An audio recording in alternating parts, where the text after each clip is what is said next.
Whoa, the one and only, the Bam. mustache one, the Hello, my friend. How are you? dodgeball champion of Dodgeball champion. Yes, I just won a game. I was very proud of myself. adult dodgeball is a thing, and I didn't realize this until I told you Alicia Oh yeah, Living yeah. this huge tournament, these tournaments she goes to. It's unbelievable. No, there's actually on Capitol Hill here. There's like a tennis court in a park called Cal Anderson Park that has been completely taken over by nightly dodgeball or several nights a week dodgeball. And you walk through the park and you see like 60 or 70 people all together there playing dodgeball. It's pretty crazy. Yeah. Different size balls. You got black balls, white balls, Yeah, yellow all balls, the balls, yellow balls, plaid balls, big balls, small big little balls. balls, plenty of little balls. That's for sure.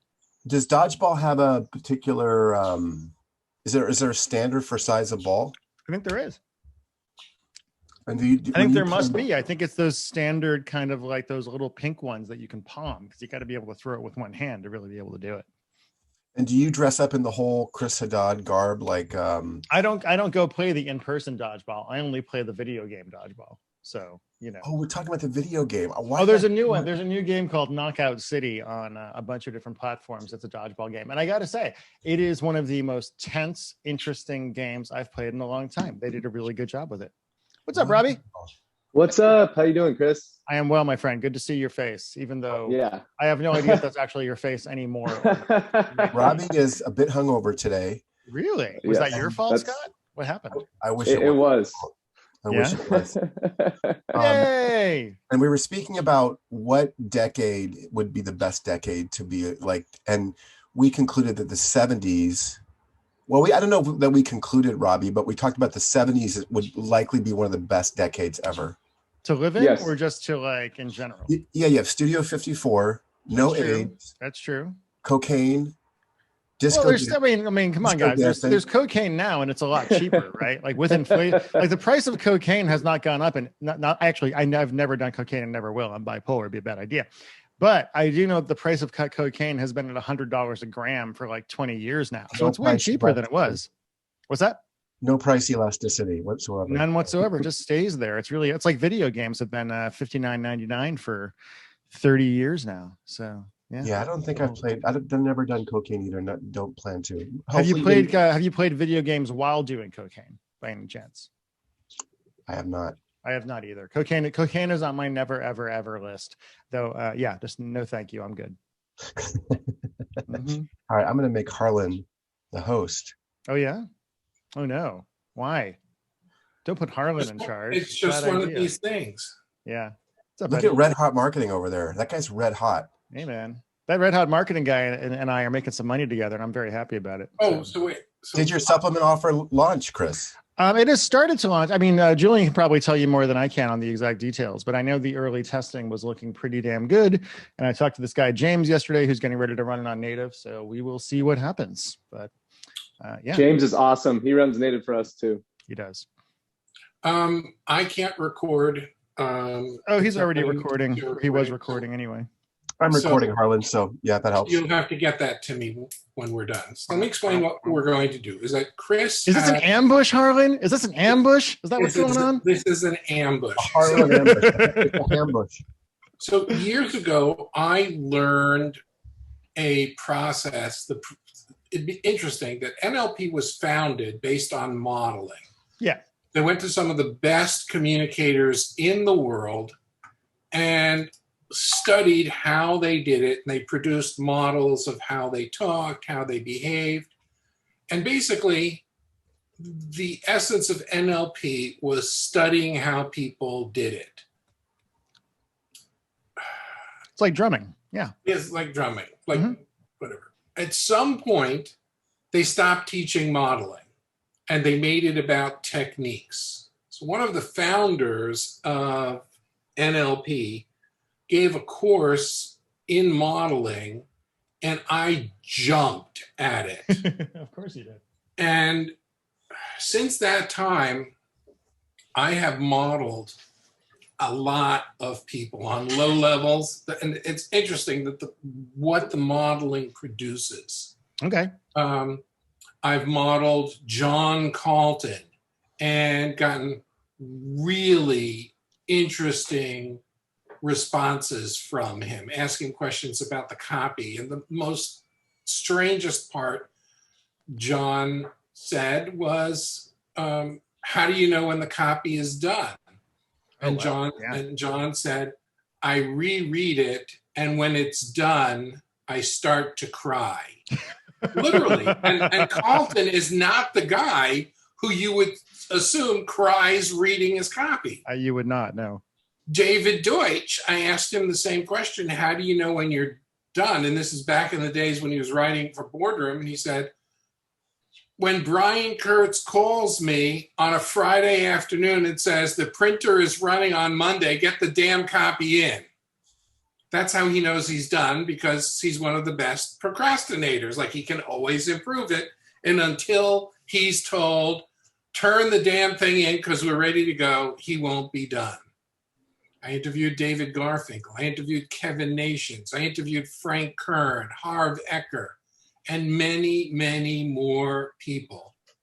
And what happens is when I get the information in, I turn it into a model, and it gives you, everybody, as well as Chris, an insight into how he works and how he thinks. So, Marlon, nobody wants an insight into my mind. You know this. It's a bad idea. I understand, but I'm going to try and clean that up. Okay. And no, you don't have to shave your head. You don't have to shave your head and put on tight pants or have the mustache. You don't have to. You don't have to. It's recommended. But it might help if you want to get into Chris Haddad. Flaming pink pants, yoga pants. Yoga pants, tight yoga pants. They have loose yoga pants? What's the point? They have loose yoga pants? What's the point? I understand, but like, I am wearing them now. Fair enough. I also nearly broke my toe yesterday doing yoga. Nice. So I'm going to be racing to write down the answers that Chris gives. It doesn't mean I'm not paying attention. And then I'm going to take some time and produce a model of this and come back, hopefully, and tell you how he does it. I remember that when I did Ask Frank Kern, how do you choose a topic to create a product? And he said, if I have a silver bullet, I can do anything. In other words, for him, it was like, if you give me the magic, if I can come up with something magical about it, they will do it. Other people have different things in mind. Caleb O'Dowd has two things in mind. If I can promise you a lot of money without a lot of work, that's his silver bullet. And if you look at all of his offers, it comes down to the same thing: a lot of money, but no work. So Chris has written in a bunch of different markets. And what we're looking for are the commonalities in the process. None of this is any question that I ask Chris is not a judgment at all, but just a clarification of what's going on in his mind. And if I'm halfway successful, you will see Chris thinking about his answers, because I'm going to be asking him questions that most people don't typically ask. And that's it. Any questions before we get started? Let's get into it. Let's go. I'm ready.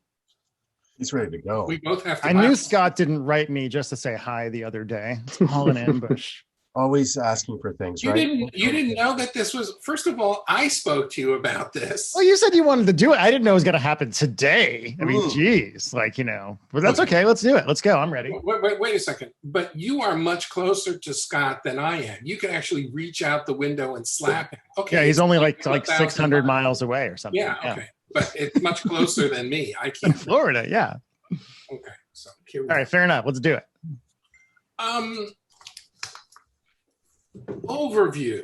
How do you break down the process of choosing a niche or selecting what you want to write about? It depends. For the relationship advice stuff, that just kind of fell into my lap because it was something I was kind of interested in. And I remember when I started my first relationship advice product, I'd been reading some David Data stuff back in the day. If anybody knows what David Data is. Oh, yeah. And he's great, but he's a shitty writer, right? Like he's a fucking horrible writer. It's all college level words. It's all like woo woo, blah, blah, blah. And the insight that I had at the time was that, hey, what if I could take the concepts and the basic ideas around masculinity, around seduction, around things like that David Data talks about, but create it in a way that was funneled through me so I had more humor to it. And so it would actually apply and be interesting to, at the time I was thinking like a truck driver, basically, right? Like some 230-pound truck driver who lives in the middle of the country and hasn't had sex with his wife in 6 months or whatever. So that was kind of the core idea of that one, was just, hey, how can I take these basic ideas and translate them over into something that regular people would actually be able to read and actually be able to get something out of? Because again, David Data, I'm sure he's a great guy, a smart guy, but shit, he sucks at writing this shit. It's so arch. It's so whatever else. For other stuff like language desire, I got the idea for that because I was trying to think of a new relationship advice product that we hadn't already done, because we'd done Text the Romance back, we'd done Secret Survey, etc. And I remember I was talking to a guy, I think his name was Adam, who had a dirty talk program that was doing reasonably well on ClickBank. We had mailed it a few times and gotten pretty good stats, but he just had a sales letter. He didn't have a VSL. And I looked at it and said, hey, the copy is B- at best, right? And it's converting. So why would I, so I basically just took my own version of that, said, okay, what can I do with the idea of dirty talk and do it to create some kind of product, create a language of desire, basically put that guy out of business. But I warned him first. I did. I said to him, hey, I'm going to do this if you don't. So you either need to go off and do a much better version of your VSL, or I'm going to eat your lunch. And I did eat his lunch because he just didn't freaking do it. And that's the letter that bought my house, basically. So I'm not going to complain about that. Other stuff, for the thing I just did with Julian, we basically just looked at what was doing really well in the market that other people were doing that was scaling, and said, hey, how can we take our brains and our creativity and come up with our own version of it that is very, very different. I mean, the VSL has nothing to do with the competing VSLs, but we said, okay, they're doing well with this particular topic. Let's come up with our own version of that. Sometimes it's just like a weird idea that pops into my head. I mean, Text the Romance back was just basically, Text Your Wife into Bed, the first one was basically just, at the time I was single and I was pretty good at seducing women over text message. And I said, hey, can I take what I know about copywriting and apply it to a completely different niche? I didn't want to do a copywriting product, but if I could take those exact same skills and the language and some of the hypnotic language that I learned over the years and apply it to a totally different niche, a totally different thing, almost like a Jay Abraham thing, but applied more to a consumer market as opposed to a business market. Beyond that, I mean, I don't know, man. I walk around, I read a lot of books, and occasionally ideas kind of pop into my head. The relationship advice stuff, it's pretty hard to come up with new stuff at this point, right? Okay, so what if you came up with an idea? Yep. But it was, as you did the research and you found out that it was completely unproven, untested, nobody in the same. Oh, I'd go for it. If I felt like, I mean, that's what made my career in all of these niches, right? Is I think differently than most people. I don't do the exact same thing that everybody does. The upside to that is when I have a hit, it's a fucking hit. The downside is sometimes they flop horribly. But that's kind of what you go for, right? I want to swing for the fences if I can. I've done some offers that are just kind of like, hey, these are decent B offers to have back in our catalog and for our back end, basically. But I get really excited about offers sometimes. I get excited about an idea. And if that idea feels different and feels like it has some energy, I'll dive in and I'll try it and see what happens. Scott and I had something we tried, a year and a half or so ago. I thought it was a pretty good idea for other reasons having to do with my wife's health and shit. We really couldn't push it the same way we wanted to, but we just didn't hit it. Right. I felt like we had hit it. I felt like we had a good idea. We just kind of missed the ball a little bit. It was kind of like a single as opposed to the home run that we wanted. But I think if you're trying to play it safe all the time, you're never going to get those big, ballsy, crazy things. Right. Kind of like with films and TV and things like that. Studios want to play it safe. You can make money that way. But the things that tend to be the biggest hits besides the Avengers movies are things that have a different attitude, a different angle, a different way of approaching the topic. Harlan, let me ask Chris a question real quick. Like, I think many of us, or some of us, have been somewhat obsessed with the VSL for research, right? It seems like it's studied time and time again. Is something like that takes such the wind out of this? I mean, just has such momentum. Is that luck? Is that just an exceptional copywriter who, like you said, takes a big risk and just happens to hit a fucking grand slam? Or is it just, I don't know, like how much of that is just sheer luck and timing versus a genius copywriter who really bats high level? So you mean as far as having a VSL that goes, basically, that just really they run it, it goes immediately and it takes off and does big numbers. Is that just like the law of averages? You're going to write 10 of these things and one of them is going to be a grand slam? Or if you're good, I mean, you talk to anybody who's a high level copywriter, and they'll still tell you about their failures, right? Like we all have them. My batting record is pretty good. I would say 3/4 of the things I've done over the years have at least been good. And then about 1/4 have just been things that just haven't quite hit it. The mistake I think I've made for offers that haven't worked in the past is I've gotten too impressed with my own skills, right? Especially back in the day before I was medicated properly and all that kind of stuff, I was like, oh, I'm Chris Haddad. I'm an amazing copywriter. You give me anything and I'm going to write an amazing VSL and it's going to be great. But if the idea sucks, the idea sucks. If there's no mechanism, there's no mechanism. You can dance on the head of a pin all you want, but if the core bones aren't really there, it's not going to convert. It just isn't going to. Or you might get some conversions because, I know some tricks and I know how to write language that gets people to want to buy shit. But the core idea, what's the old adage? Like the 3 things are the most important. It's like the list of the offer and then the copy. I think is that maybe it's the offer, then the list. I'm not really sure. It's one of those 3. But yeah, if your offer sucks, if you have bad traffic. List, offer, copy. Yeah, list, offer, copy, right? But you don't get a list unless you have copy and an offer, right? I mean, is that a list? Is it like a list of customers? Oh, well, here's the thing. How I come up with ideas. You can borrow someone's list. You can affiliate. Buy their list. Yeah. But I think it's about knowing your traffic source, right? So like back in the day, I think about this as far as, so we have an offer called Make Him Worship You, which I came up with the idea for that offer because we had Language Desire, which was kicking ass and still one of our highest converting things. But it was too dirty, as in it mentioned sex, for a lot of broader traffic sources, right? We couldn't really buy YouTube traffic. We couldn't put it on Facebook, things like that. So several years ago, I decided to Make Him Worship You, which, the structure of the VSL is almost exactly the same as Language of Desire, but it's built more towards, making him worship you as opposed to using dirty talk to make him want to fuck your brains out. And basically, when I was doing that, I was just like, what's a nice, broad, basic benefit that I can build a product around? I came up with a title because I really like, when possible, to have titles that have the benefit kind of built into them, right? So you look at Text Your Wife into Bed, you look at Text the Romance Back, Make Him Worship You, etc. You know what it is when you look at the title, right? It's on the tin. Sometimes we get a little more arch with it, with like Language of Desire or shit like that. But I really like the idea of titles that kind of sell themselves. I mean, even the thing I did with Julian right here, we came up with this idea for Gorilla Flow. And if you know that it's kind of a prostate thing, it evokes something, right? It evokes the idea of being this like silverback gorilla and cutting through a log by peeing so hard, basically. But yeah, so the interesting thing about Make Him Worship You is traffic source wise, That thing kicks ass on YouTube traffic. It is phenomenal on YouTube traffic. Converts better than almost anything else we've done. Before the iOS 14 thing just cut our legs off, we were doing several hundred sales a day, and we're starting to scale back up now. But the thing about that offer is, I was talking to Liz Graham, who runs our lists. It does shitty, like absolutely shitty, to most of the lists that she manages, which are largely going to be fitness lists.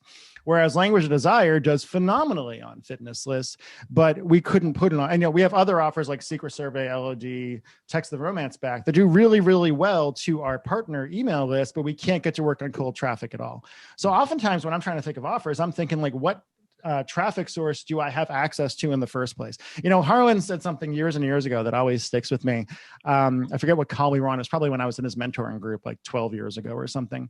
And he said something about like, well, if your idea is to write a product on how to play the djembe drum, I'm sorry, you're not going to be able to scale it, or something to that degree. And he's right, because people get so obsessed with their passion projects sometimes. But your passion project is stupid unless you have people that are going to buy it in the first place, unless you have a list that actually makes sense. So true. Yeah. Just a quick story, Chris. I don't know if I've shared this, but when Mike, Chris, and I started Native Path, one of our products was to your point about naming the product. Yeah. This is how little we knew about copy. It was an amazing product. It talked about people that sit too long, right? Oh yeah. Okay. Yeah. And so sitting is bad. Stand up desks, move your body. And we named it the sitting solution. That's the wrong thing to say. Right. And we had no fucking idea, dude. But I'll tell you right now. I'll give you something very, very similar. Years and years ago, Patty Stanger, who you may or may not know as the Millionaire Matchmaker. I have a hilarious story about her and I getting into a fight on a phone call once because I wasn't willing to suck her dick on the phone. But she did a launch with, I think it was David Wigan, who's another interesting guy. He will tell you over and over again the movie Hitch was based on him. He'll say it 50 times in a row, and you don't really care. But Patty Stanger had an offer that they were doing, and they came up with a title for it, and they thought it was a fantastic title. They were expecting, this was right after we did Language of Desire, right? So we did 8,000 sales in our first week, built that out. It did millions and millions of dollars of sales. I was talking to ClickBank about how the Patty Stanger offer, which ClickBank was completely behind, was pushing to all their affiliates, and they did something like 15 sales their first day. Not 1,500, not 15,000, but 15 actual sales. And I think a lot of that had to do with the title of the product. Let me tell you the title of the product, and you tell me, just based on the title of the product, what you think this product is going to teach you how to do emotionally, just right off the bat. You ready? Bring it. The Single Girl's Handbook. How to be single. Yeah, exactly. It's about how to be single, which is the absolute opposite of what our market wants. Our market doesn't want to fucking be single. Our market wants to find their Prince Charming. Our market wants to make him worship you, for instance, right? Make him beg to be your boyfriend. That's a book I put on Amazon years ago that did 30,000 sales in the first couple of weeks or something like that. So I think it's really important to be conscious of what you're doing. The same thing with the sitting solution is like how to sit better. Right. It's cool. like yeah. The standing solution wouldn't really work either, right? Because that's not right. What's in the mind of the market. What the solution is going to be something almost like what Emily Lark does, right? Around like, why do they want to stop sitting? They want to stop sitting so their back doesn't hurt so much. And so their hip flexors are actually open and they can stand up without feeling like they're, turning into Quasimodo. So I think there's a mistake people make. So like, I thought it was so hilarious, this Patty Stanger thing. They were so confident they had it because her ego was bigger than a house and probably still is. Okay. Awesome. Thank you. So you got your topic. Yep. And then what's the next step? It depends on how well I know the niche. For relationship advice stuff, the next step is I just go write something because I know that niche I've been doing that niche for over 10 years now.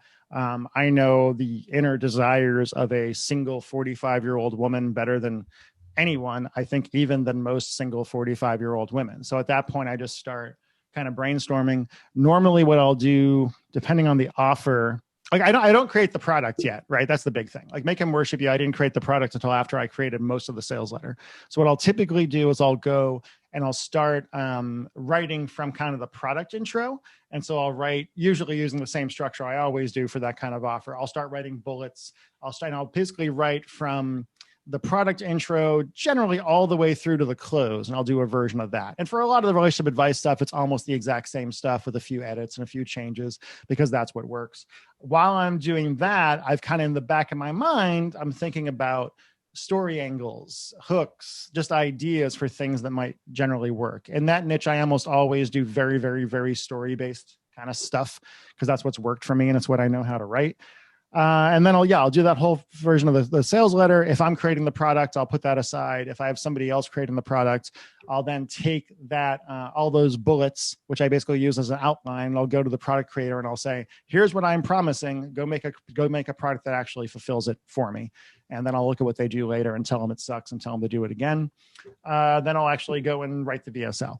For other stuff, like the offer that I did with Julian and a new one that we're doing, those aren't niches that I have the same level of familiarity with. So sometimes what I'll do is I'll just go on Reddit and read really sad stories from people that are suffering from that particular thing. I'll go look at VSLs for products that are in the same niche and kind of see what the drivers are that are working, and the basic ideas that are working, et cetera, et cetera, et cetera, before I get to kind of anything else. But I almost always still end up writing from the middle down, or I'll write the close first or whatever and get a rough draft of that down. Because it gets me, the fucking like blank page thing, right? It always sucks having the blank page in front of you. So I always try to write what I think is the easiest stuff to write first, which is the close, because it's always going to be pretty similar. So, question. Oh, sorry, Harlan. May I ask a quick question just to clarify? I might have to smack you, but go ahead. Oh, this is right. This is your process. At this stage in the game, are you thinking about the medium by which it will be published? In other words, are you thinking, I'm a VSL guy. I've always been a VSL guy. This is going to be a VSL. Oh, the VSLs are dead. I'm going to write long form. At this stage of the game. Until VSLs are dead, I'm doing VSLs because I've been really Okay. successful with them. Right. I am talking to some people. Like I went to this Geek Out Ecom thing with Julian and a couple other people in Florida 2 weeks ago, and met a whole bunch of guys in ecom, right, who were like really killing it in ecom, and made some friends there. And I'm really fascinated by the idea of taking the kind of hard-hitting copywriting, emotional copywriting that I do and applying it to physical products in ecom and seeing what can happen. And in that case, I'm not just going to walk in and say, hey, let's do VSLs, because what I'm going to do first is take a look at what's actually working in that kind of niche, and then do my own version of it with my own, copywriting style and see what I can innovate. But yeah, generally, VSLs still work. So why wouldn't I keep doing VSLs? When I do VSLs versus long form sales letters, the VSLs continue to kick their ass. That's what I'm really, really good at. So I'm not gonna break my back on something new unless I have to, or unless a really cool idea comes up. Okay. So you have let's start with the relationship niche. In the relationship niche, you want to start with the offer because it's easy, repeatable. I want the idea. I got to come up with an idea that makes sense. I got to come up with an idea that's different, either different than everything else out there. Well, hold on, but that's not at the offer. That's at the beginning. That's the sure. You mean the offer as far as writing the bullets and the offer reveal and the bonus, what's going to be the bonuses, et cetera. Yeah, because you said you start with the offer. I do. Yeah. I start there. Yeah. Okay. So how does Mr. Haddad come up with the bullets? Lady finding her husband jerking off in the computer in the next room stuff. Where does that come from? Watching Freddy Krueger movies is where it comes from, essentially, right? Because where that comes from is knowing my niche again. Because at the time I was being Michael Fiore on a pretty regular basis. I was writing my weekly newsletter where I answered 2 or 3 questions from people. I was at sometimes going in and actually reading survey results we did, or going in and checking in with our customer service people and saying, hey, what are the more interesting questions you're getting that aren't things that we get in the first place? And then I was just kind of forming something out of that, I guess. And I just lost my track of where I was going with that, because that happens sometimes. Well, we were talking about the coming up with the hook, and that's just coming from came from customer interaction. But what it largely comes from is just knowing women pretty well and having a pretty good access to my own feminine side, and being able to put myself, I have an acting background. I was never a great actor, but I certainly have a background in acting. I have a background in screenwriting, fiction, things like that. And so I guess what I kind of do to a certain degree is just try to put my, method acting, essentially, if you know what that is. Method acting is where you're basically trying to put yourself into become that character, feel like that character, and find things in your own life emotionally that evoke the same kind of emotions that you're trying to get your character to have. But I just kind of sat there and thought about, women I know and where their insecurities come from. And most women I know are petrified of being bad in bed, basically, right? Of not knowing how to give a man pleasure, of not knowing how to get a man to focus on you and only you forever. And most women are terrified of having to compare themselves to porn. I remember when I wrote Language of Desire, to me, the pornography and the idea that this woman would, have sex with her boyfriend and then she'd wake up in the middle of the night and find him jerking off to a porn star, talking dirty to him on his computer, that's Freddy Krueger, right? Like, that's the monster. That's the worst possible thing. That punches every single insecurity she has. It's a fucking absolute nightmare for her. So I guess that's just kind of where that particular one came from. It's a good one. Kind of similar. We have another one that's a hand job product, right? And I'm just going to talk about dirty shit because that's sometimes what I write. And the opening line for that one is, Cassidy, look what you did to my dick.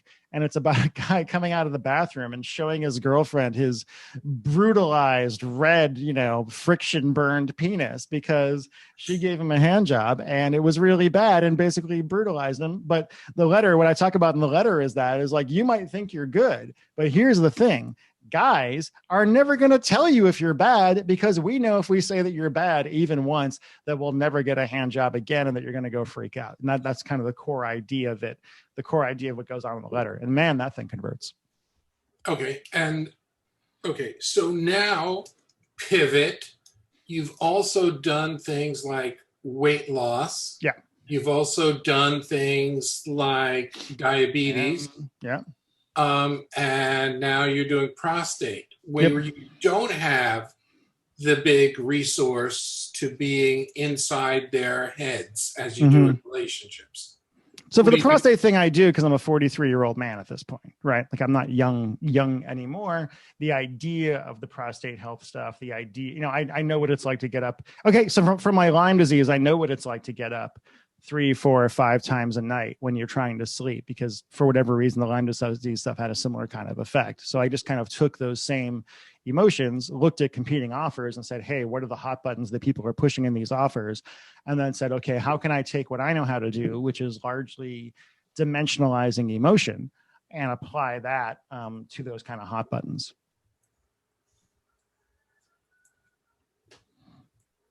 Can you think back to the days when you did emotionless copy? Or it was never emotionless, right? Like, I remember reading writing my like One-Way Spikes of Doom letter with you ages and ages and ages ago.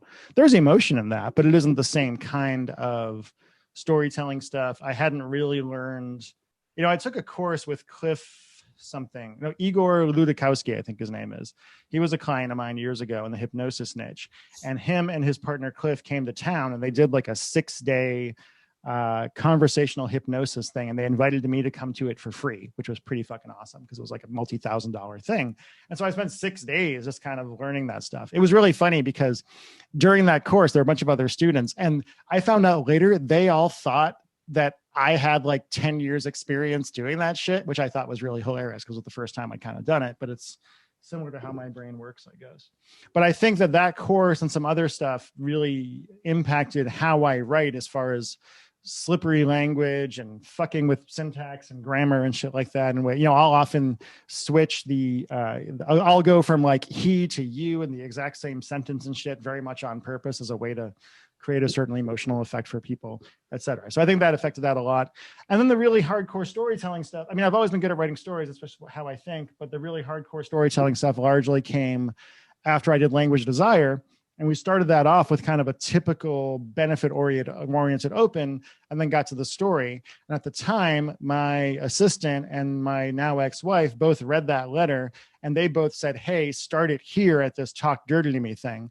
And so we tested that and got like a 25-30% boost. So that's kind of where I was like, hey, maybe going for a more, story-oriented thing is the best way to go. For Gorilla Full, you'll notice we have different leads, but one of the leads that's working is not even story oriented at all. It's just, hi, my name is Dr. What's his name?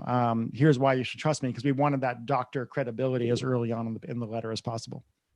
Gorilla Attack's winning now, by the way. What's that? Gorilla Attack. Man, I'm going to beat that one. Don't you worry about it. I'm going to beat that. This is a copy off between you and Julian, who's the no Julian wrote a pre-lead that is currently winning, so I'm going to have to go in and write better pre-leads now. It's the polio, I think. Yeah, it's fine. It's good.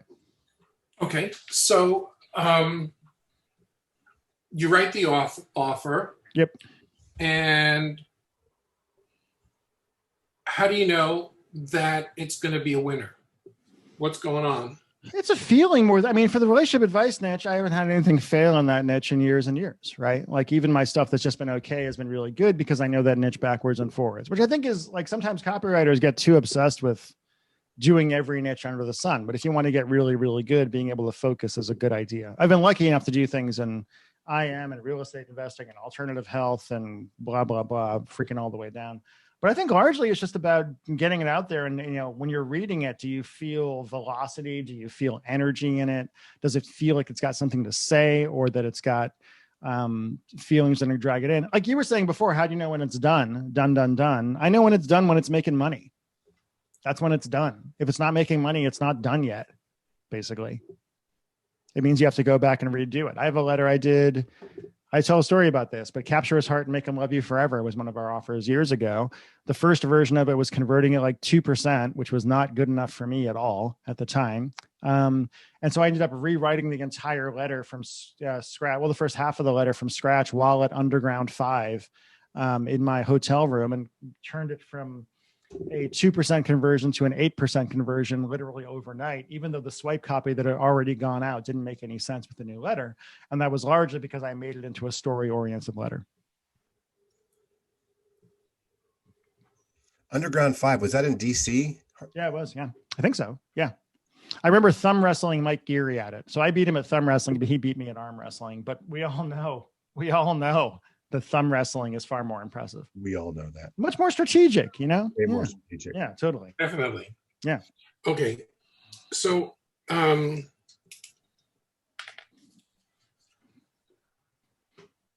do you know when your reader is ready to buy? That's a really good question. When I've got them, you know, we get through the offer, we get through the bonuses, there's a bit that I usually do where I'm just really future pacing quite a bit and creating this idea of, actually, there's one thing I use in my letters all the time, which is basically it's a bit of an aside, but there's a bit where I'll usually say, by watching this long into the letter, you've already admitted to both me and yourself that how much you want this, right? Because it's basically, I'm using their own actions as proof of the way. It's like, why would you still be watching this if you didn't actually want to buy it? That doesn't make any sense at all. You would have left by now, right? And it kind of inserts, and they're like, yeah, I guess so. I guess that must be true. I think I just know when they want to buy. It's just about energy. It's about, you know, coming to that climax of a way in the letter, like right after I put the bullets out, where I'm just talking about this idea of, there's usually copy in there about them kind of feeling their heart pounding. And I'm kind of inserting this idea of a physical reaction to what we're doing. But I don't know. I don't know that I have a great question, an answer to that particular question. It's mostly just having written a lot of these and knowing the structure and, much like you're writing the hero's journey for a screenplay or something like that, there's a very specific structure that I've used for years and years that's worked for me. Okay. And how quickly do you judge, okay, this isn't working, I need to edit? First couple mailings, basically. First few hundred clicks, we can usually tell if it's going to work or not, depending on what the traffic source is. For relationship advice stuff, you know, we have our own list. We have partner lists for people that are always willing to test our stuff. And we know what the baseline is for those lists. So I can say, hey, this list does really well with LOD. It does really well with this. Is it converting up to those standards or not, depending on where we are in the life of the niche, et cetera. Because, you know, obviously things don't convert the exact same way now they did, 5 years ago. But, I'm competitive, man. I want my stuff to kick ass right out of the gate. And a lot of my stuff has kicked a lot of ass right out of the gate. If anything, it made me too lazy over the years. I know I could have gone back and pumped things up and done a lot better with even my best producing stuff. But I had other personal stuff going on at the time that made that more difficult.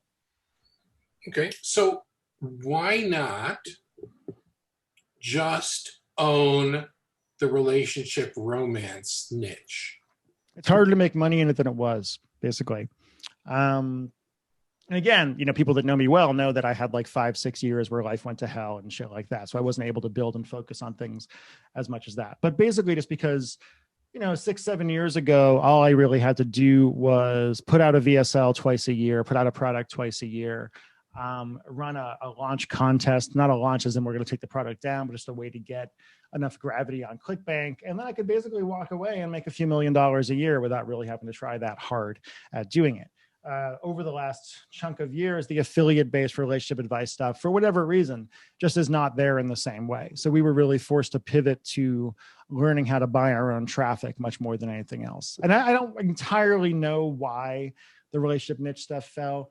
I wonder if some of it was just because I had been really the rocket booster in that niche for a long time. I had been pushing all of our affiliates and pushing people that also had vendor products in that niche and kind of had been leading the charge in that niche. And then when my health went to shit, I wasn't able to do that anymore. And I think without that kind of manic energy, it just wasn't able to maintain at the same level. I'm sure there's other factors as well, but I think that might be part of it. Okay. When would you say no to a niche? If I don't give a shit about it. Plain and simple. I can't write shit that I don't at least find somewhat interesting. If it's, I would say no to a niche if I thought it was hurting people I didn't think deserved to be hurt, I suppose, in a way. I wouldn't work in a niche that was like an anti-gay thing, for instance, because I have a lot of gay friends. Why would I ever want to do that? And again, just if I found it too boring. I mean, people ask me to do shit all the time. They say, hey, here's 50 grand. Will you write this for us? And if I don't want to, I can't make myself do it. It's hard enough writing these things in the first place. Making myself write for something that I just don't care about, unless it's a tremendous amount of money. And even then, I'm not sure I would actually be able to do it because I'm not that greedy. I just can't do it. So it's got to be interesting to me, basically. Or I got to find a way to make it interesting to me anyway. I have to find some kind of emotionally, or I have to kind of figure out I love writing to right wingers, right? I really enjoy that because even though that is diametrically opposed to most of my politics in a lot of ways, I understand them. I get the fear. I get where that terror of the world changing kind of comes from. I understand how they've been particularly manipulated by right-wing media in a certain way. And I find that really interesting psychologically, because psychology is what I'm kind of into. Was it Carlton? Dodgeball for Trump supporters? What's that? Dodgeball for Trump supporters? Dodgeball for Trump supporters. Sure, why not? Sorry, Harlan. Those poor people. Yeah. Was it Carlton who said live in their fears? Totally. Yeah. Yeah. That's a great way of putting it. It's almost like John knows how to write. Almost as if. Almost. Yeah.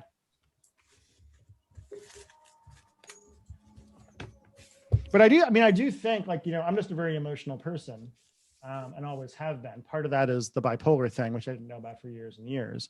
But I because of the bipolar stuff and other things, I have always felt emotions extremely powerfully, right? Like probably, 10x what they kind of should have been. The downside of that is, pretty apparent, but the upside of that is really developing an emotional vocabulary in a way that's hard for other people to do. Okay, let's talk about what I refer to as the Haddad emotional roller coaster. Sure, let's do it. You probably know more about this than I do. I just write it. Okay, so things start off bad. Yep. Then they get worse. Yep. Then they get even more worse. Generally, yeah. And then someone shows up who has the fix. Usually, yeah. You said it's a pretty fair summary of that? Yeah, it varies a little bit, right? So for Language Desire, that offer is a pretty typical hero's journey from the point of view of Felicity Keith, her real name is, I'm forgetting what her real name is off the top of my head, actually. Nice lady. And the story there is she's a regular, slightly overweight, 45-year-old woman with a couple of kids who's divorced. And this thing happens where her boyfriend says, talk dirty to me. He says in bed and she can't do it. And then he watches porn. And then she goes on this journey where she decides to go off and try to discover the truth about dirty talk, basically, and how to kind of, psychologically make a man obsessed with you. And she kind of goes off and reads all the things that are out there and they all suck and she can't find anything really great. And then she takes all of this stuff that she's found and synthesizes it into one thing in this amazing product, her notebook, basically. And then she sells that and does great. Make Him Worship You is slightly different in that it's about a woman who, she gets dumped again. I mean, the original open of that letter was, he kissed me like his sister and I knew I was alone again. The current control is, won't you just put down your phone and talk to me for a minute or be here for a minute? And that's actually winning right now because it's a newer kind of thing. But she goes off, she ends up finding this Michael Fiore guy. And the cool thing is, like, if I wrote that letter from the standpoint of Michael Fiore, right, and it was my voice, I would have to spend a lot of time in that letter and talking about my own credibility, right? I have to be like, I'm Michael Fiore and I wrote this book and I was on the Rachel Ray show, et cetera. And that always feels to me a little bit aggressive or smarmy. But by having Michael Fiore be a character who is not the narrator of the entire thing, when Kate, the character, kind of finds him and talks about him excitedly, to me at least, it kind of shortcuts it into credibility in a way that you can't do when you're talking about it yourself. Kind of similar to when you have somebody introduce you when you go on stage, right? You don't want to blow your own horn when you get out there. But yeah, like the beginning of the letter is usually a crisis moment, something, or when the story starts anyway. Sometimes the story is not the beginning of the letter. Some kind of crisis moment. Then usually what I do is I kind of rewind time and I spend a little time talking about how we got to that moment, right? Because, in medias res, I think it's called, the middle of the scene. Then from there, we'll talk about how things kind of get worse. And then usually the character will have this moment where they get to make a choice, right? I knew that I had 2 options or 3 options or things like that. I could either give up and become a bitter old woman who never found love, or I can do this other thing, or I can make the decision to go off and change things. And that's kind of their, answering the call as far as the hero's journey goes. And then shit gets really bad. And then shit gets really bad for a while until the pressure finally comes off. So when you're at the make a choice thing, you're going to rub their noses in the emotion. I'm going to future pace the most horrible thing possible in it, because one of the choices is always going to be their nightmare. Basically, and the way you get to that nightmare is you keep doing what you're doing right now. And almost in a way, what I'm doing at that point is I'm giving the character her own crossroads close, 30 minutes before we get to the other crossroads close. And then usually my crossroads close will in some way echo that moment that character already went through. Okay.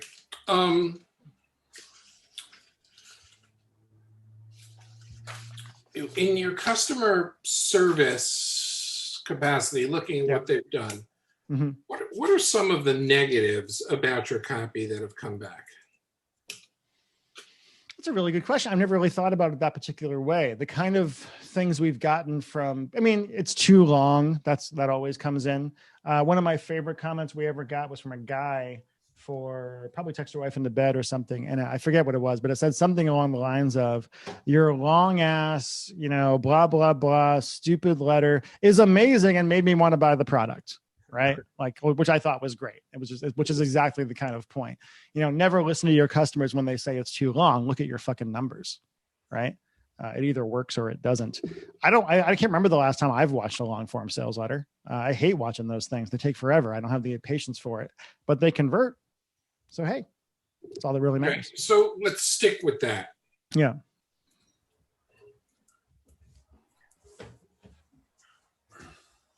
So you'll watch it only as far as for replicating product in your niche, or if you were going to like I want to transcribe. I'm not going to watch the video. I might watch the first minute or two of a video for a competing offer just so I can see production wise what they're doing, what kind of voice do they have. That kind of thing. But I'm not going to watch the whole thing. I'm just going to get somebody to transcribe it, and then I'll lay that out and I'll go through it line by line and take a look at what it is and see what I think is working. I just don't have the patience. Okay, so you would rather work from a transcript than always, yeah. Okay. There are VSLs of mine that I have. There are many VSLs of mine that I've written that I have never watched. Okay, let's go to next question, which is what do you need to have in place? Let's assume this isn't a romance. Mm-hmm. What do you need to have in place to effectively start writing? A core idea more than anything else. We need to, I mean, I like to have the product, Julie and I are working on this diabetes related thing now. And I think he's almost got annoyed with me because for a long time I'm like, damn, what's the title? What's the title? What's the title? And him and Andrew are like, we'll just write the letter. We'll figure out the title later. But for me, the title is like such a distillation of what the product is supposed to be.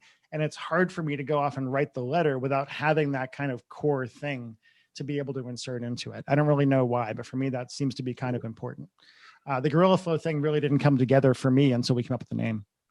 And when we came up with the name, we were like, that's a really good name. Shit. It was your idea. It was my idea, but it came from Andrew's research. So, the only person not involved was you, Julian. You didn't contribute at all. I boosted morale, though. You did boost morale. You did a great job. Yeah. And you talked about your small dick over and over again. Over and over. Over and over.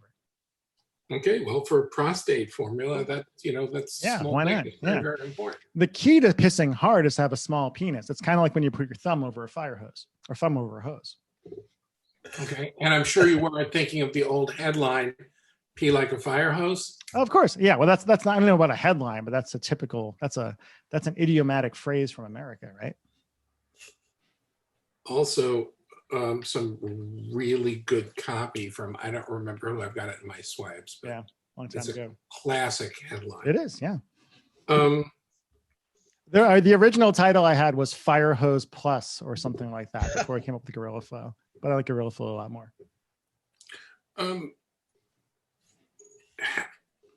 Based on what you said, you're looking at current stuff, VSL, ClickBank, what's out there. Yeah. How much do you go back to older stuff that nobody's heard about? As far as offers that are years old or something like that? Or yeah, what? like, swipes from there, or you don't even bother. No, I do. I mean, I have things in my own swipe file. I have things that I wrote from years ago that I go back and look at that, I have maybe 4 or 5 different templates that I've created for myself over the years, different types of letters that have converted. There's kind of the storytelling LOD version. There's the version that's based off of Power for Home, which was a ClickBank #1 for like a year and a half or something. And I had 10% of it. And it was awesome. And yeah, so I just kind of have these different structures I do. Occasionally I try to just look at somebody else's structure and say, hey, what can I do with this that I think would be better? But also it's hard to kind of walk away from what works because these things are hard to write. So how long did it take you to write your latest Gorilla Flow? So that was different than most.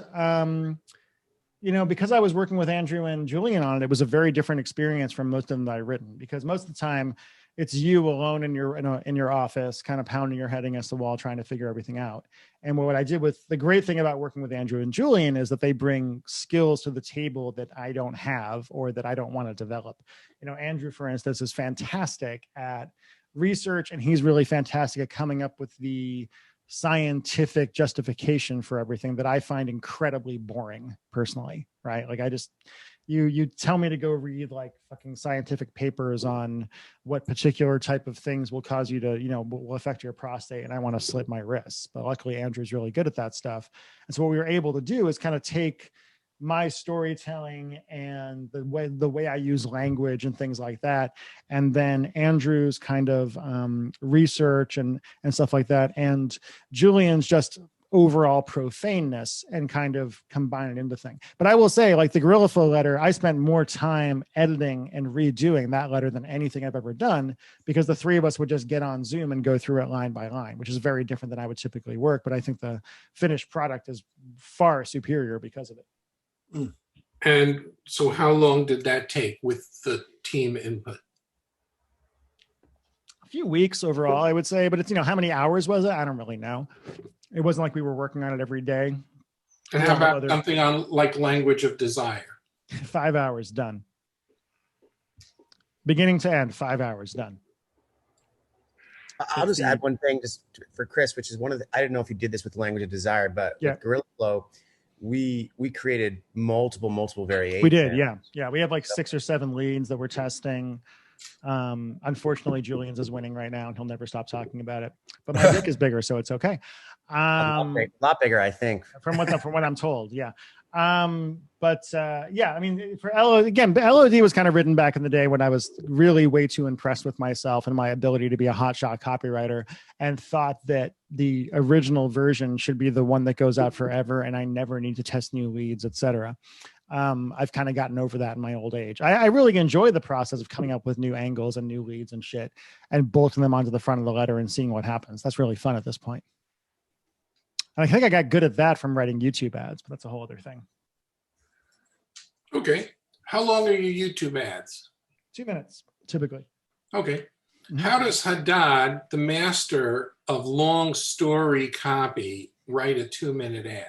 It's all curiosity, and it's all how are you fucking. So this is something I figured out recently, because we had one YouTube ad that was the forward question you must never ask a man if you want him to see you as a girlfriend or potential wife instead of just a hookup. And we had that one running for like 2 years.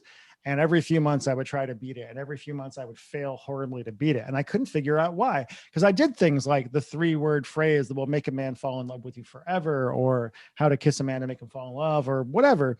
And it would never quite work. And eventually, a few months ago, I sat down and I was like, man, what can I come up with that's going to actually work? And I looked at the 4-word question one, and I said, well, why is this one working when other things aren't? And I said, oh, I get it now. Because she wants to know how she fucked up, or how she might have fucked up. Like, that is the most powerful thing to try to figure out. It's not the benefit. It's like oh my God, how am I doing this awfully? And so the one that's working the best for us in that, which I knew was going to work for the best for that, was the simple sex mistake most women make that drives men away. You know, if you're like most women, you probably already committed this sex mistake without even knowing it. In fact, if you've read, women's magazines, you probably thought that by doing this particular act, this particular sex mistake, you were actually making him obsessed with you and making him see you as the most attractive woman in the world. But the truth could not be any further from it. Do you know what this sex mistake is? If you're sure that you do, we have nothing else to say to each other. But if there's that little part in your mind that is wondering if you're right, you should stop whatever you're doing and go watch this video right now. So the big thing I figured out for curiosity is that last thing that you just generated, your last little spiel, could have been pure Carlton. I believe that. Yeah, that makes sense. I feel like it's like Rain Man sitting at the table in blackjack, like articulating the cards. That last piece could have been. It's like you I believe that. Yeah. You went somewhere else, Chris. I'm not sure where you went, but you went somewhere else for that little 10 seconds. Oh, that's my stupid human trick that I do on stage that makes people think I'm a genius, because I'll just start talking and then people will say, what did you just say? And I'll go, I have no idea. I don't know. You should have recorded it. If it was like in Chinese or something, you just bust it out and like, it comes up. Blah, blah, blah, blah. You do this long enough, you just kind of get that unconscious competence thing going, which is pretty cool. Wow. But yeah, that's the thing that I kind of figured out most recently that I thought was interesting, was like, people are more curious. What are people curious about? They're curious about themselves. Right? And what are they most curious about? They're curious about what they're doing wrong, how they're fucking up, why they should have self-esteem, the mistakes they're making, or the mistakes they are going to make if they don't know this information, which seems to me to be more powerful from a getting the click standpoint, at least, than a more benefit-oriented kind of thing. How are you kissing this man wrong? What's the text that you shouldn't have sent, etc.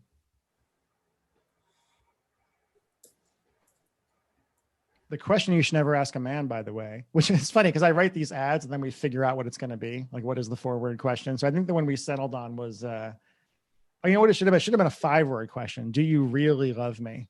Do you really love me? Don't ask somebody that. Never do that. Do I like fat in this dress? Yeah. Yeah. Yeah. Of course I love you. That's actually, I have a product called The Secret Survey. And I surveyed like 20,000 men and asked, what's the one thing you wish the woman in your life knew, but that she doesn't? Or what's the one thing that she does that hurts you the most? And one guy wrote, we got variations of this, but one guy wrote, it kills me inside when I tell her I love her and she doesn't believe me. Right? Like that. And I heard variations of that over and over again. Okay. Actually quite good. I want to add in something, and that is the dirty word, Facebook compliance, or just compliance. Yeah. What for you has worked in compliant copy? It seems that you spend most of your time in the world of non-compliant copy and don't give a crap. Generally speaking, yeah. I would prefer not to give a crap. So I generally work in those traffic sources. We do have stuff that works on Facebook, but we've never gotten like Language Desire to work on Facebook because getting it approved is too hard. We actually had one thing that freaked me the fuck out several years ago because we were running Text the Romance back on Facebook and doing 3x our spend every day, right? We didn't scale it super high, but we're doing 3x our spend. And then it got shut down. And we got this letter from Facebook that was like, we believe this product could be used, and this was horrible, by creeps trying to seduce children online. And I was like, I never thought of that. That's not where my brain went with this shit. That's not what it's for whatsoever, but that's where they went with it. Wow. Yeah. So they wouldn't let us run it. The one that's working the best for us on culture and on Facebook is called The Secret Survey, What Men Desperately Want You to Know But Will Never Tell You. The VSL is not story-based at all. It's very much based. It's a educational kind of thing. The VSL says something like, it's a quiz without them having the interactivity. We did the interactive one, but it didn't work as well. And it's basically like me doing a webinar style thing where I'm putting out the 7 questions you must ask yourself to know if a man really loves you or not. And then I pivot into the product after 20 minutes. Okay. Wow.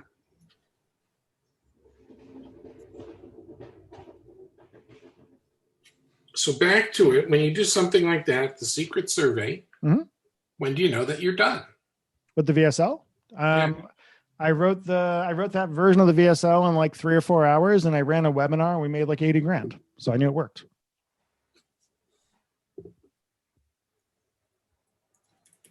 But you're never done. I mean, you're done when you get, for me, I'm done when I get bored of it, but I'm really done when it converts. Because these days, Jillian and Andrew, we put a lot of fucking work into Gorilla Flow. It took us a long time to get it. We knew it was a good idea. We knew it could convert, but with the amount of effort, we're not just going to throw it out if it's not an A-level offer. We're seeing blood in the water now, so we're going to keep working on it until it does what we want it to do. What do you mean by blood in the water? Money. We're getting good enough conversions to know that it at least works to a certain degree. It's not a bomb, It's actually quite, from what, the numbers I've seen, it's quite good. And I think if we work on it hard enough, we can make it a pretty fucking good scalable offer. So I'll add something to that, because I'll just add something that's, I think, will add a little perspective, because earlier Scott brought up research, which obviously that's where I was going. Right out of the gate, like with us, with Gorilla Flow. So this happened with Exodus too, which is the Christian offer we're running at scale right now. It actually took us a year to achieve scale, over a year with Exodus. Like out of the gate, we had like good numbers, but for us to kind of crack native and then crack Facebook and then optimize the VSL and all these things, it really took some time to get to scale. Not everything that becomes a home run is a home run on the first tap. No. With Gorilla Flow, we've encountered, I think we can talk about it here, we've encountered some compliance issues, particularly with Facebook, that we're navigating through. In the meantime, we're plugging it into native, but the initial ROAS on the offer is very, very encouraging. I think it will scale. I don't know how far, but I'm excited to this one. We're pushing through to the finish line on this. So and let me add one last thing, a compliment to Chris Haddad. Is please come on. The ego. I know he doesn't deserve it, but I'll give it to him anyway. Which is that I've known Chris for she's like 13 years, and it's just in the last year we've gotten a lot closer and worked much more closely together. The thing, and I've had the honor of working with a lot of the best copywriters in the world at this point, very closely. And Chris's use of language, I think it's in the world of copywriting, I think it's the best I've ever seen. Like his language, it's so visceral, and the way he chains it together and the rhythms behind it, it just pops off the page and it kind of grabs you by the throat. I think you're the best in the world at that, Chris. Thanks, buddy. I like to fuck with people's brains with words. It's fun. So there you go. If you stick a pin into Scott, okay, which is not a bad idea, but what will come out is knowledge of what every single offer that is doing well is happening. Are you up on every offer and what's happening? And are you plugged in that way? Like I'm kind of busy doing yoga and video games to be too involved in it, but I've been educating myself more over the last few months as I've kind of gotten back into work properly, which I've only been doing for, I've only been working properly more than 10 hours a week for like 6 months now. When you look at research, yeah, do you go, fantastic, look at the money they're making? Or do you go, well, if I wrote it, it could be. No, because that's not a niche that I have that much confidence in, right? Like I've done okay in weight loss. I've written weight loss stuff that works. I think if I did a weight loss thing with Andrew and Julian, we could do a really, really good one. But I haven't had the same level of success in that kind of niche that I have in other things. So what I do with research is I just dig in and kind of say, okay, what's working? And I do think about, okay, how could I kind of improve it? What could I do? But I'm more sitting at the learning tree for that kind of thing, for that kind of offer. Okay. Yeah, I don't think I could have written research, plain and simple. I don't think it's the thing. I don't have the knowledge of the niche well enough to be able to do that. So if you live inside, or you can live inside the mind of a 45-year-old woman, yeah, is it just in that particular niche, or I think could you write a makeup product for that niche? I think I could, actually, because a makeup product makes more sense to me. I think what it is like, I don't personally care about weight loss, right? I just don't. Like, I've never been, I was like 30 pounds heavier at one point, but I've never really been bothered by it. I'm in good shape now. It just isn't a thing that I personally find all that intellectually interesting. And I find the scientific aspect of it and the bullshit of it, because we all know how to lose weight, right? Stop eating so fucking much and do some exercise. We all know that. So I just find that niche less viscerally interesting than I find the relationship stuff. I just find really personally very, very interesting. I find the psychology really, really interesting. It's easier for me to kind of dive into it. Weight loss stuff, I've just never quite felt as connected, even though I know what the emotional drivers are and I understand why people want to lose weight and how little of it has to do with their health. It just isn't the same thing for me. I have two more areas I want to go, and I really doubt that people have asked you this. Ooh. But when you sit down to write, I stand to write. You stand. I'm standing right now. Okay. Mm-hmm. I'm actually standing on a wobble board right now, which is why I'm bobbing back and forth. What are you wearing? What's that? What are you wearing? I'm actually wearing shorts. I'm wearing like real big boy shorts right now. No, but who are you wearing? I don't know. It's a rock climbing company, I think. Maybe it's Prana. Probably Versace. Sure. Okay, so hold on. So you're standing to write. Generally, yeah. Why? Because I'm ADD and bipolar and sitting down. I don't like sitting down. And I got in a fucking horrible wreck with a semi truck when I was 26, and sitting sucks. Okay. What else is going on in the environment around you? Are you like listening to music? Is there dead silence? If the wife says something, will you be like going, shut up, I'm writing? No, she knows not to bother me when I'm kind of in the zone. She's a writer too, right? So she gets it. Being married to a writer is awesome, by the way. It's way better. It depends. So what does in the zone mean to you? I'm babbling to myself incoherently in the basement. I talk to myself when I write. That's my big secret. This is why I cannot have an office that has other people nearby, and I can't write at a coffee shop, because when I'm writing, I'm talking the copy to myself the entire time, because I want to hear the rhythms. I want to hear that kind of thing. I'm basically just when I was doing before, where I was just kind of talking and I didn't really know what I was saying. What I do is I talk and then I just kind of transcribe what I'm saying. So that was so awesome that you got this auditory dialogue going on in your head, that you're generating.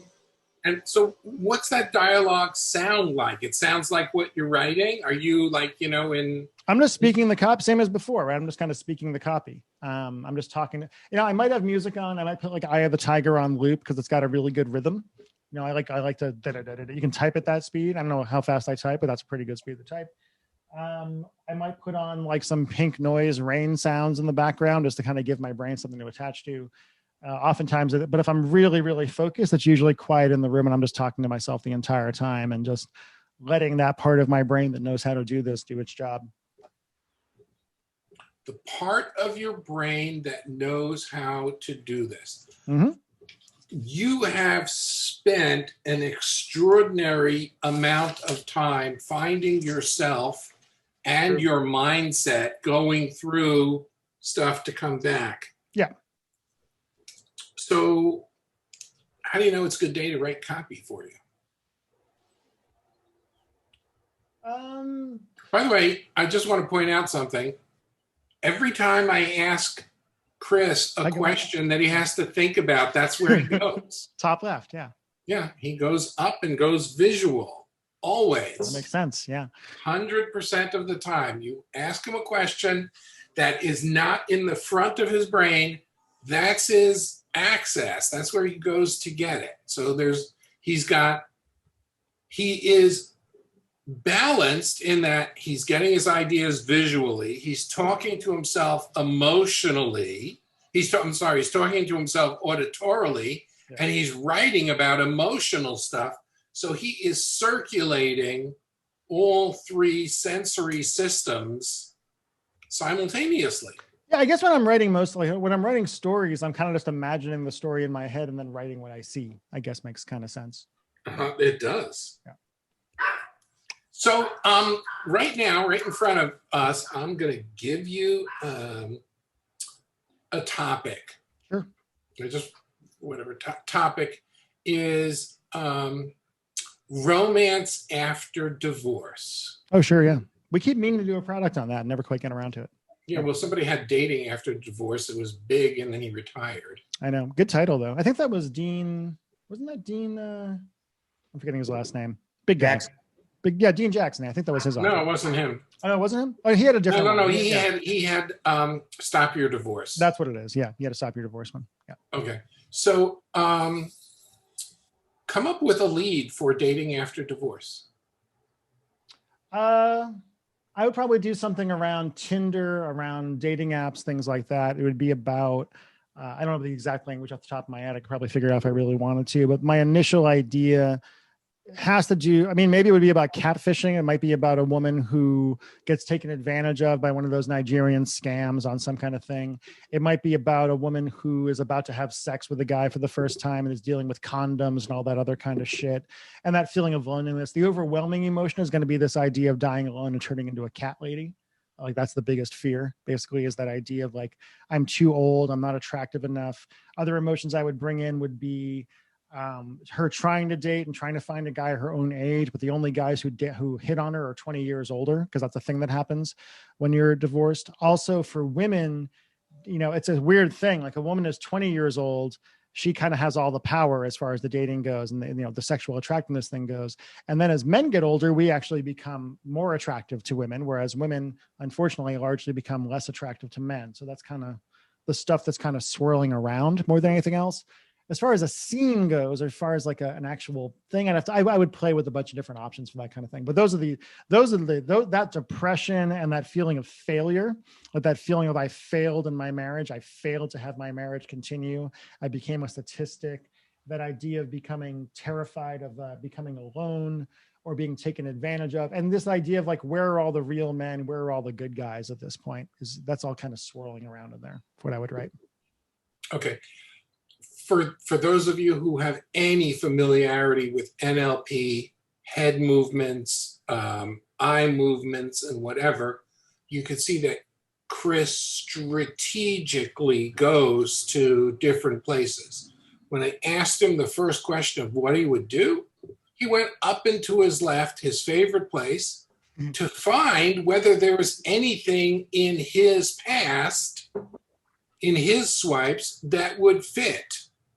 Then he went to auditory, he went to emotions. And then as he really started getting into it, he went up into his right, imagining what it was going to be like. So Chris has this strategy down pat of going through the different senses to help him write. That was really nicely done. Now I'm going to be really, really self-conscious about where I look when I think about things. No, you won't, because you'll go, Kilstein's just stupid. He doesn't know what the hell he's talking about. Last piece is just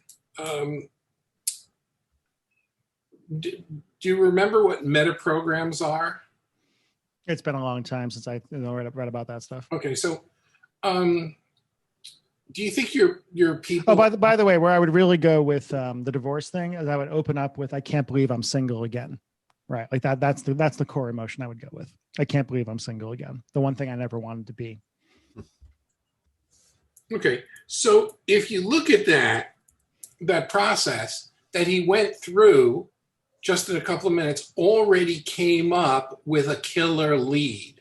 Yeah, and that killer lead, "I can't believe I'm single again," is like this universal that anybody reading it is going to have the same damn thing, whether they are divorced or whether they've just had a breakup and whatever.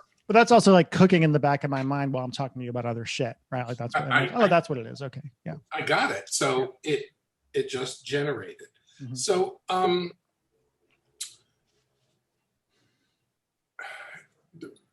correct or incorrect, and we're going to wind this up. You do two things with your copy: what the people don't want Mhm. and what the people do want. Mm-hmm. Is it always in that order? I think it's generally more effective to help people run away from what they don't want, run away from the monster, and then run towards the actual solution afterwards. I think it's an easier way to grab people. It's a more effective way to grab people. Benefits are great, but I generally find I just want to find them in their darkest moment. And what I want to do when I'm writing a story, I totally want to write a divorce thing now with that open, because it would be really easy to do. I'm going to write Mike about it right after we get off the phone. Chris, Chris, you and I can work on that one. I'm Okay, cool. I can't believe I'm single, and I'm actually ecstatic that I just divorced a narcissist. So, well, you did divorce. She's a horrible, horrible, horrible person. But again, if I'm writing to women, it's a different thing, because I think women see divorce as more of a failure than men do. It's a whole. We could talk about that in more detail.